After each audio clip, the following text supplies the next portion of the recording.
निश्चित भाव में पाखापाखि 4 दशंधि ऊर्ध्व समय दाबी 4 दशंधि ऊर्ध्व समय आग्रह आज साकार ओडिशा सरकार प्रयास एवं स्थानीय विधायक सीतांशु शेखर महापात्र महोदय सीधासलख तत्वावधान में ए कॉलेज रो कैंपस निर्माण को लेकिन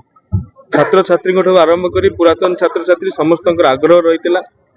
2-3 विभाग रो अर्थ को कन्वर्जेंस करिकी समन्वय करिकी आमे कैंपस निर्माण दिगरे आमे अग्रसर हेइछु। ता सहित आज 16टी नुआ क्लासरूम 4टी लैब स्टाफ कॉमन रूम और अनेक शौचालय आज भित्तिप्रस्तर स्थापन करा जायछि। कलेक्टर महोदय भी रही तांकु भी सी भी प्रतिश्रुति देइछंती एवं आज गोटे बड़ कथा जेतेबेले ये कॉलेज टी नाही नाही रो कॉलेज बोली कहा जाउतला जेतेबेले आउ 5 वर्ष परे ये कॉलेज टी तार सुवर्ण जयंती पालन करिवो सेतेबेले ये कॉलेज को एक सर्व संपूर्ण कॉलेज भाव में ओडिशा रे परिगणित करिवार संकल्प आज आमे समस्त नैछंती जहाँ पूर्ण हो बोली मैं आशा व्यक्त अछि। देखो आज एक ऐतिहासिक स्मरणीय मुहूर्त ये अंचल पाई कारण आज ओडिशा सरकार उच्च शिक्षा मंत्री मान्यवर श्रीयुक्त सूर्यवंशी सूरज करकमल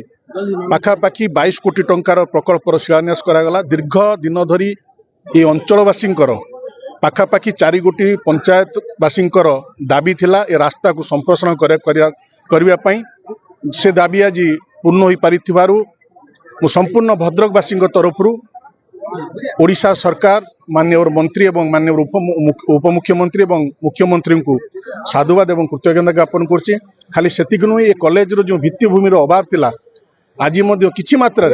से भित्तिभूमि को नूतन सरकार पूर्ण करछि एवं आगामी दिन में